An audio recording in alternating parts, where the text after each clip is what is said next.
The Dodgers aren't asking Santa Claus for help this Christmas. They're asking for history because if this team wins the World Series in 2026, the conversation changes forever.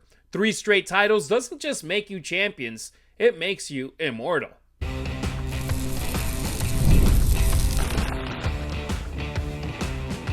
You are Locked On Dodgers, your daily Los Angeles Dodgers podcast. Part of the Locked On Podcast Network, your team every day.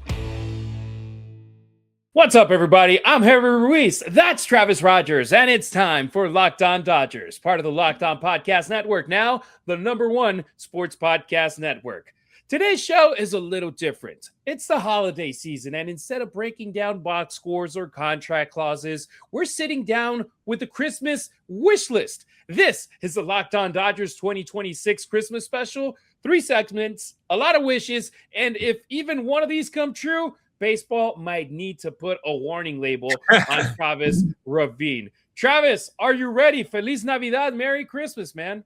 Feliz Navidad. I am ready. I am in the spirit of the season, and it's also been a great year with the Dodgers. So it is all good, as always. And today's episode is brought to you by FanDuel. If you want to be right in the middle of the action this season, visit FanDuel.com and place your NFL live bets all season long.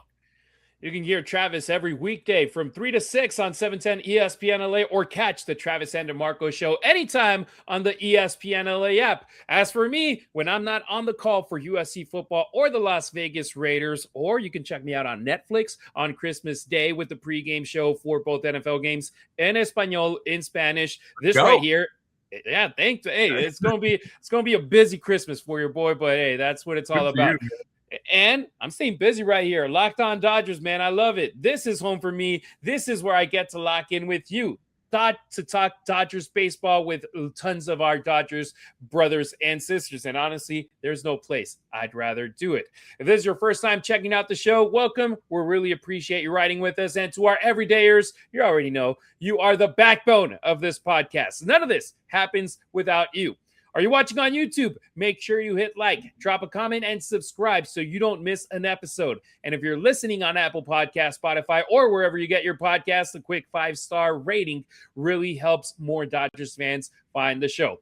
All right, let's start unwrapping Three-Peat territory, a gift that would change history. Let's not tiptoe around it. My #1 Christmas wish for the Dodgers isn't about adding talent. It's about stacking legacy. A 3rd straight World Series championship is what I want because, Travis, I was going around NBA, Major League Baseball, NFL, NHL, and only 16 times in major American sports history has a team won at least 3 titles in a row. In baseball, just 4. So, and also across all the big 4, the last time a team pulled it off, it was the Lakers from 2000 to 2002. So it's been over 20 years in major North American sports that a team has won 3 in a row, and the Dodgers, they already won 2. They're only 1 away. That's at the top of my Christmas list. Yeah, I why not keep it an LA thing? The Lakers did it. The Dodgers can do it, and we'll keep it right here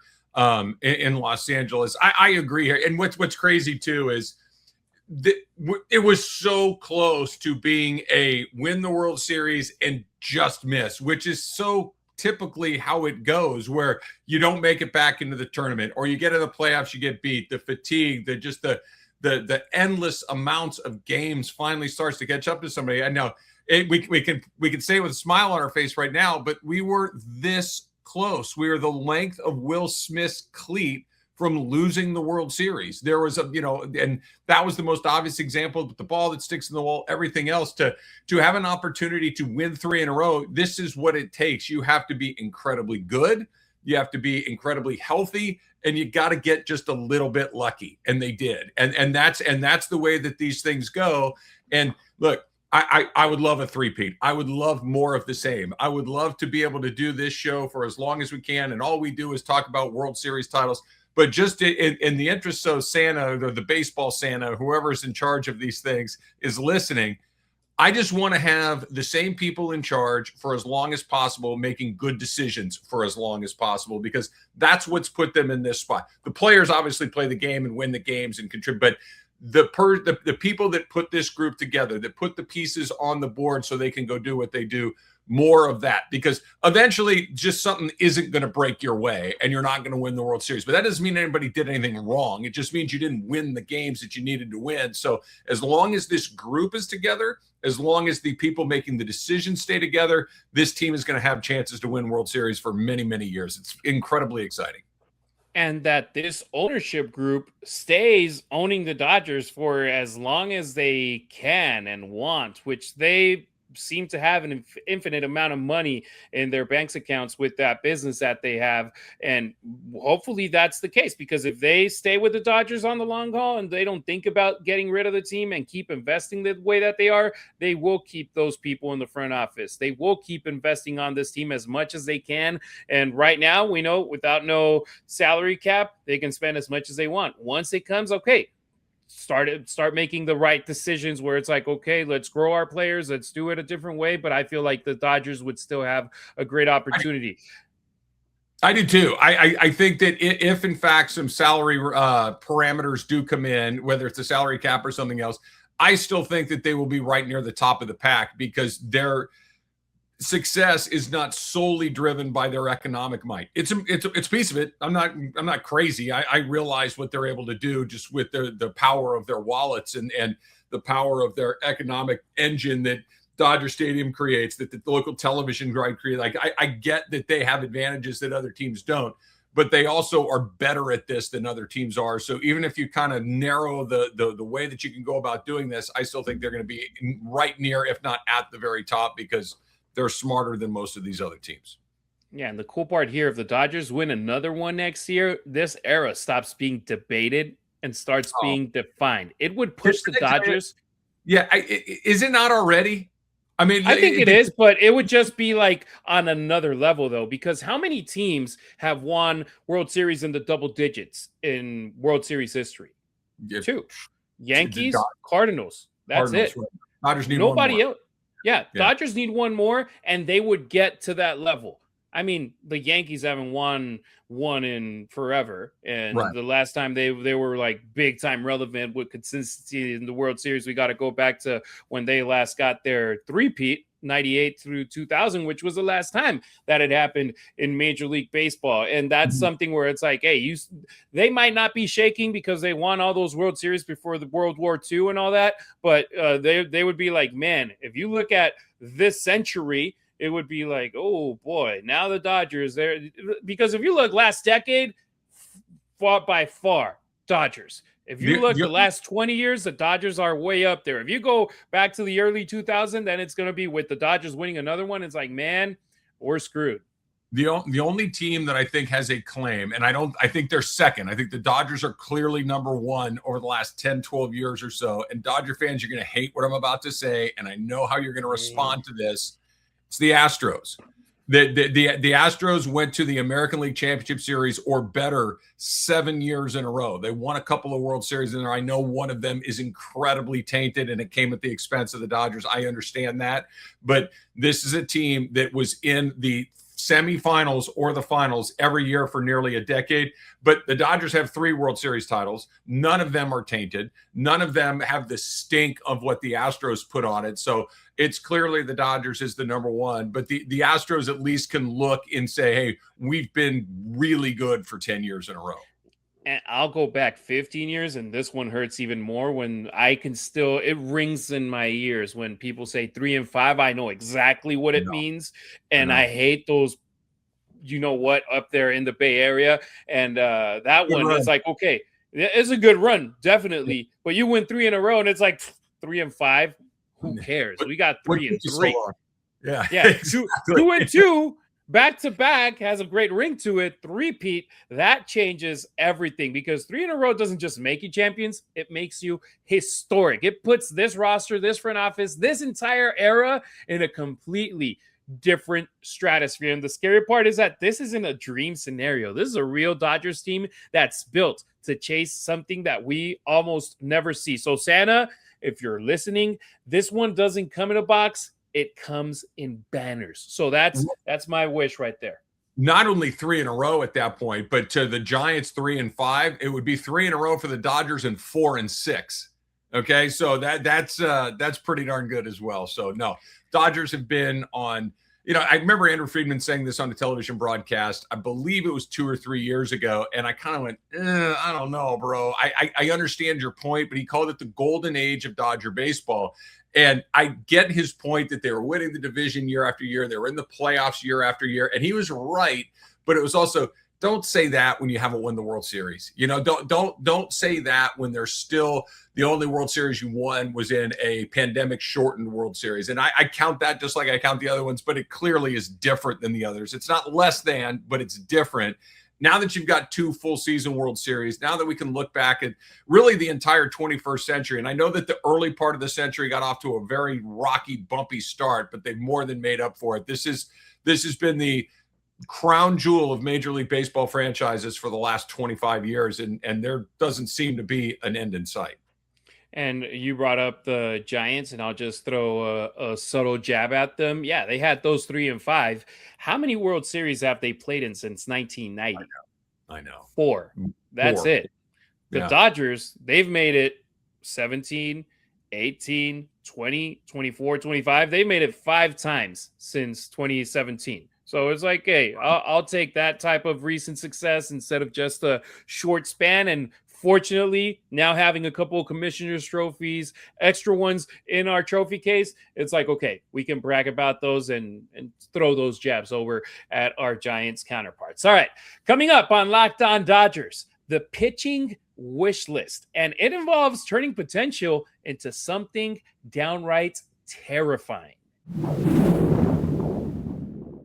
NFL Sundays, they move fast, and we're running out of them. Get in on this, right? Because one big play, and suddenly everything can feel different like that. That's what makes live betting with FanDuel so exciting. You're not just watching the game, you're reacting to it in real time. Because with FanDuel, you can place bets as the action is actually unfolding right in front of you. Every drive, every momentum swing, every highlight moment. And live betting, it's at its best when the game starts to shift, right? And you can feel it, right? That receiver gets hot, a defense tightens up, or the momentum flips after that big turnover. And FanDuel lets you jump right into those moments with live spreads and money lines adjusting instantly. Player props update as guys heat up. You can bet the next touchdown, drive results, totals, and a whole lot more because it's keeping you locked into every snap, every drive, and every possibility. So if you want to be right in the middle of the action this season, and the season's getting short, visit FanDuel.com and place your NFL live bets all season long. FanDuel, the game moves fast, and so can you. Thank you for making Locked On Dodgers your first listen of the day, and thank you for making Locked On the #1 sports podcast network. You already live your team every day. Now take it up a level and go ad-free. Join the Everydayer Club today and get Locked On Dodgers with no interruptions, members-only Discord access, and more. Oh, for just $5 a month or $50 a year. Go to LockedOnDodgers.supercast.com or check the link in the show notes to learn more.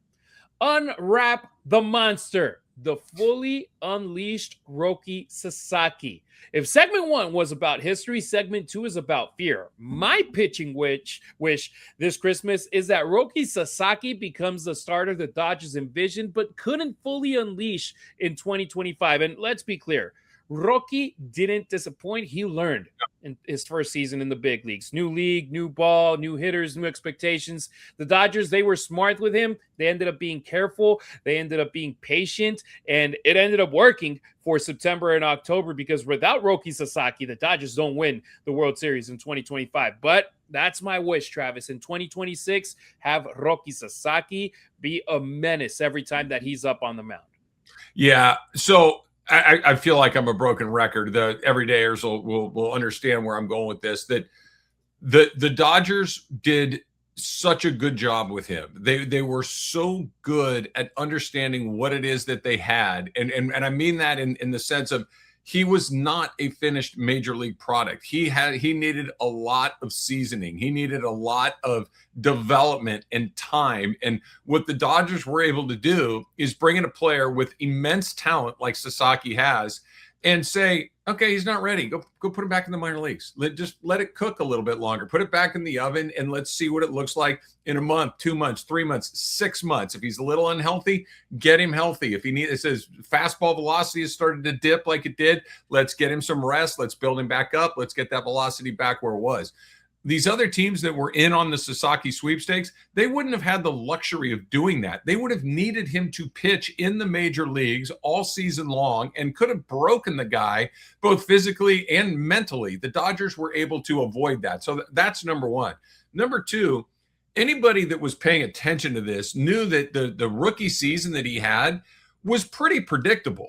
He's not. Yamamoto was a made guy in the best league in the world that's not the American major leagues. Like the Japanese league is the second best league in the world, and he was the best player in it, right? The best pitcher in it. So, and he'd been in it for a long time. He's seasoned. He's a pro. He knows how to do it. So when he came over, it was, dude, here's your $300 million. Go do work, and he did. Sasaki was a work in progress. I think the Dodgers knew that.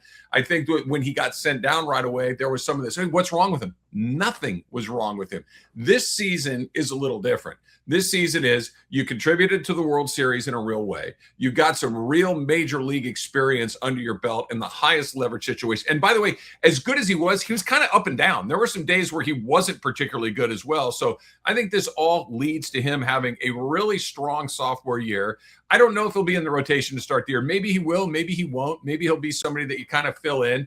My favorite baseball expression ever. These things tend to take care of themselves. Guys will come out. Guys will come in. He'll get some time. But I'm with you, Harry. I think that he could be – we barely scratched the surface on what he could be, because if he becomes what we're hoping, you got another number one guy in your rotation, and he might be your sixth starting pitcher. Yeah, right now, like Roki Sasaki, you add him to that rotation, and if he's the Roki Sasaki we saw in short stints as a closer with the Dodgers in September and October, but you can get him for 5-6 innings. I mean, Yamamoto, Snell, Glasnow, Ohtani, add Sasaki to that list, and then all the young guys that you have in your system for May, June, July. Oh, boy. I mean, here comes Bailalo Roki throwing triple digits with confidence, understanding how hitters adjust. Now he understands the grind as well. He understands how everything works, and him being consistent, that right there wouldn't be a rotation. That would be a nightmare for anybody that plays the Dodgers.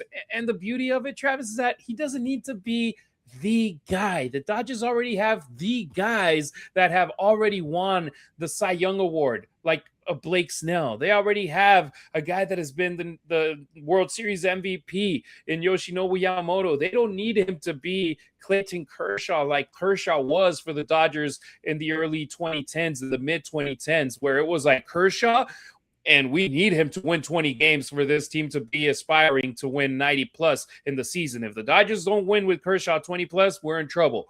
Right there, Roki's like, dude, go out there, play loose, have fun. And that's the best part right now for guys right here. Even like go over with Ha-Seong Kim, who his first season with the Dodgers wasn't a good one because he didn't get a lot of chances. They didn't need him as much as they could have if more guys went down or if they had given him more chances. I feel Kim could also be included in this category where it's like, hey, a Christmas wish, a guy as speedy as him, 1 year under his belt where he wasn't just thrown out there to the wolves and you're playing 162 games and sink or swim, you're out there. No, they gave him his chances. He was in AAA. He came back up. It's like, hey, it's a cool situation for Kim to be on this team, already have a World Series under his belt and a season. Let's have these two guys, Roki Sasaki and Ha-Seong Kim, in their second years in baseball. That's my second wish. Have them be able to show what they can do, highlight what they can do.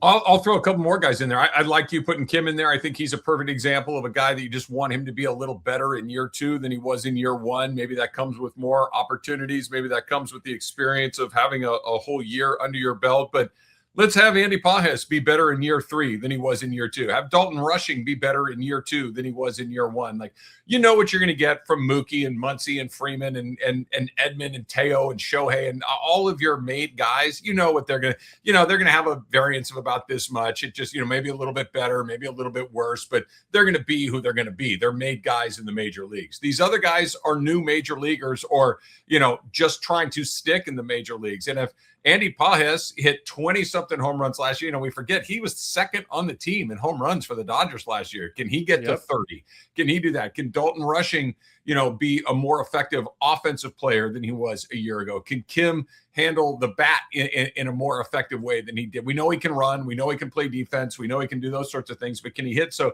that bottom half of the roster, or maybe not even the half, the bottom third or quarter, can that rise up and be better than it was a year ago? Because, especially in postseason baseball, we saw this, Harry. You use every single guy on that team. You use every single player on the roster. And if you can raise the floor, that's arguably even better than raising the ceiling. Absolutely. Well, look, when it comes to Roki Sasaki Sanda, don't just give us innings. Give us conviction. Give us dominance. And health. And health. Yes, please. Yes. And that's for everybody. That's for everybody all over the world. Next on Locked On Dodgers, let's bring it back to something a little bit more subtle, because one smart outfield move could fix a lot more than people realize.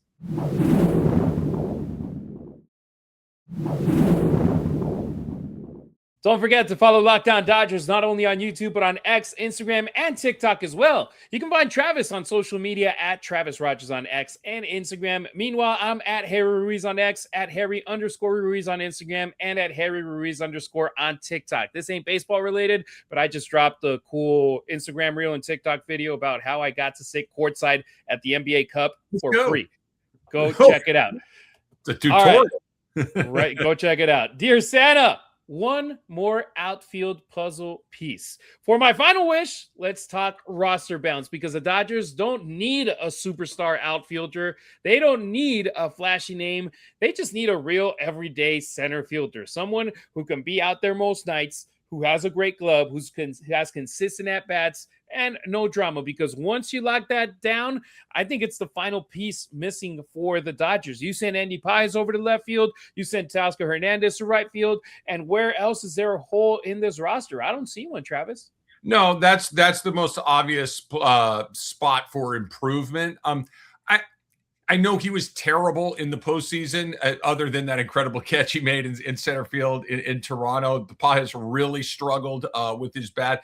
I think he's a good player. I think that had he had a bad 3, 4, 5 weeks in the middle of the season, it would have been more of a, hey, Pages is a little cold. I think he would have come out of it. It was just happened to be in October, so it stands out a lot more than it would somewhere else. I'm optimistic that he could be your everyday center fielder. He was, right? Like he was your center fielder on a team that just won the World Series. Can he get better? For sure.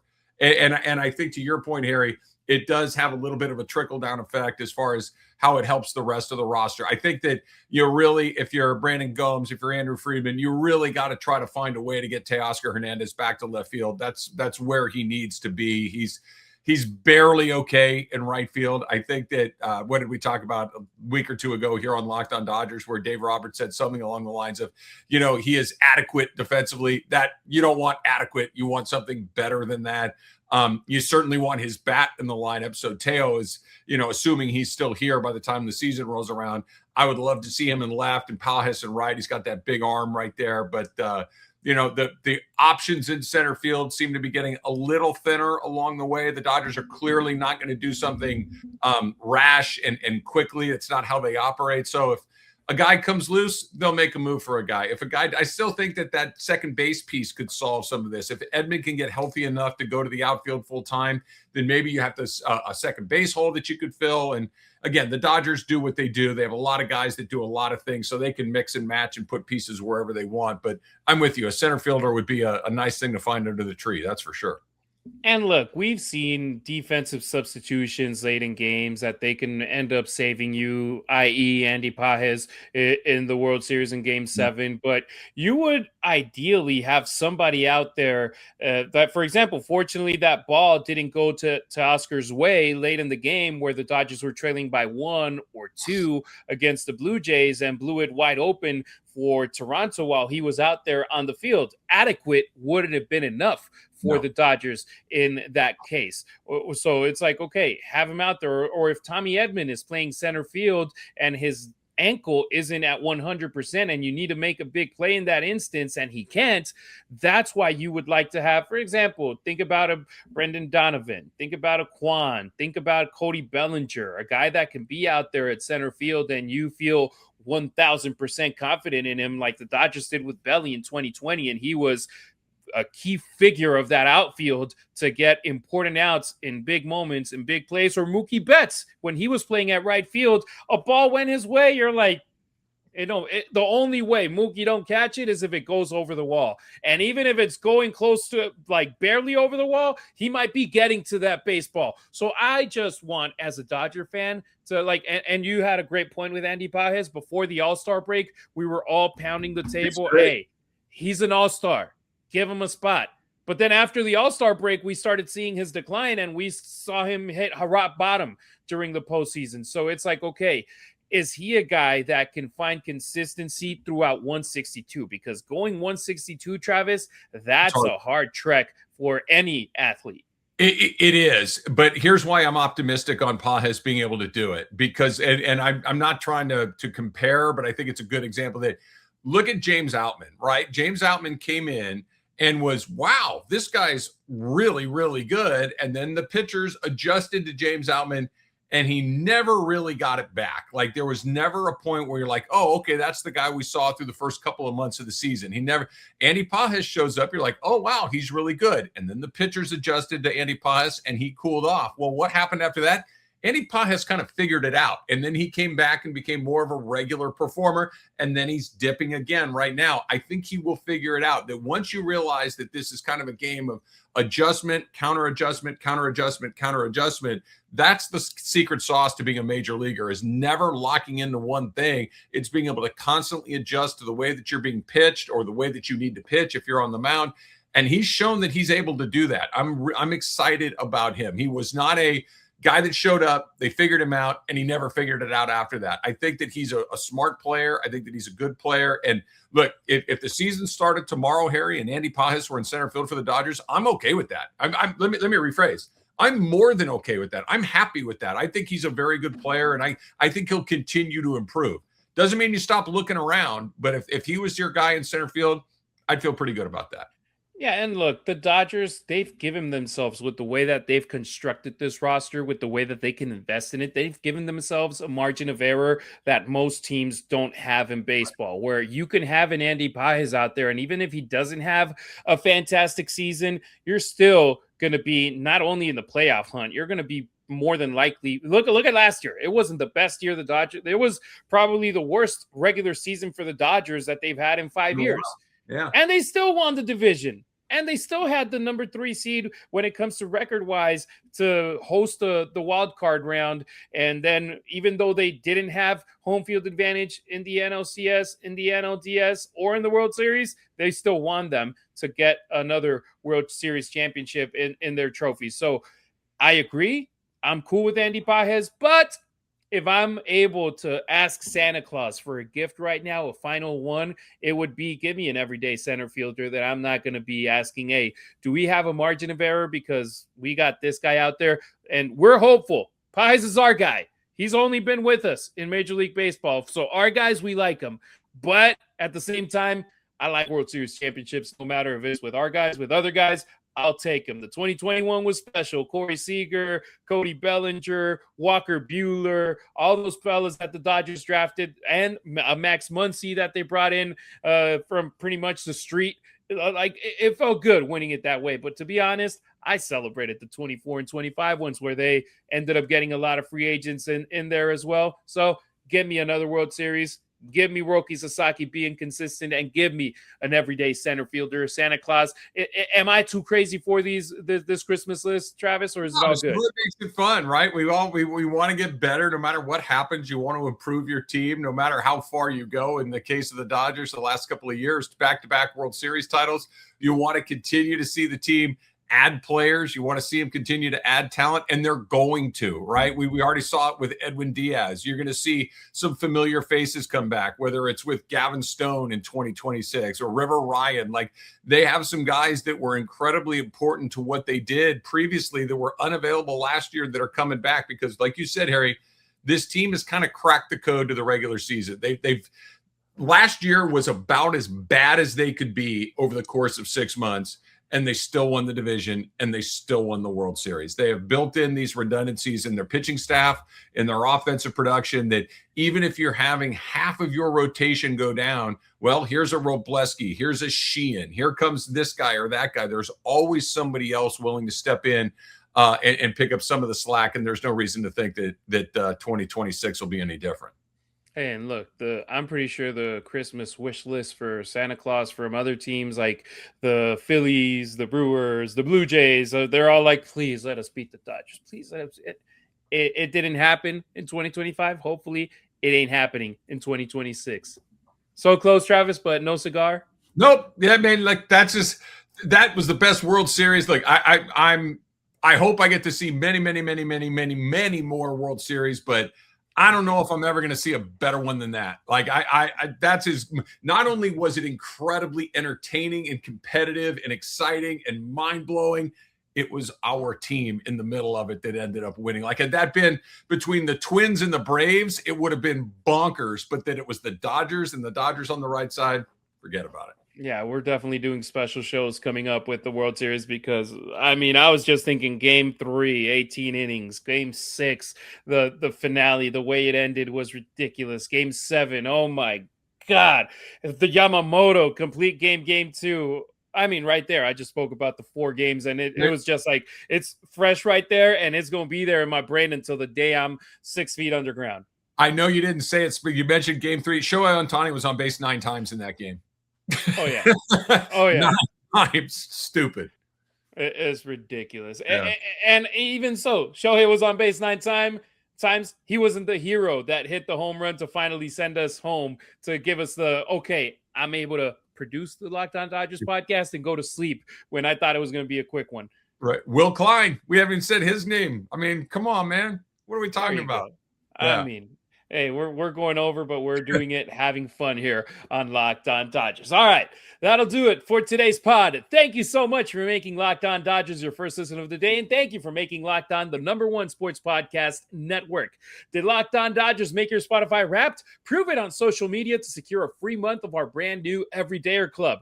Just tag our national Locked On Podcast Network account on any social platform, and we'll drop you a code. Be one of the first to join the Everydayer Club to get your favorite show ad-free and exclusive access to the members-only Discord channel. For those of you on video, we send you over to the first ever 24/7 national Locked On Podcast Network YouTube channel. If you're tuning in on audio, make sure you make your second listen Locked On MLB. All right, we'll be back soon with the latest regarding our boys in blue. Will we get some reinforcements under the Christmas tree this week, Travis, or is our front office getting a couple of days off for the holidays? I think everybody's going to go drink some eggnog, hang out with the kids, and we'll catch everybody next week. Go get some rompope. All right, we appreciate you riding with us. Until next time, keep it real, keep it Dodger Blue.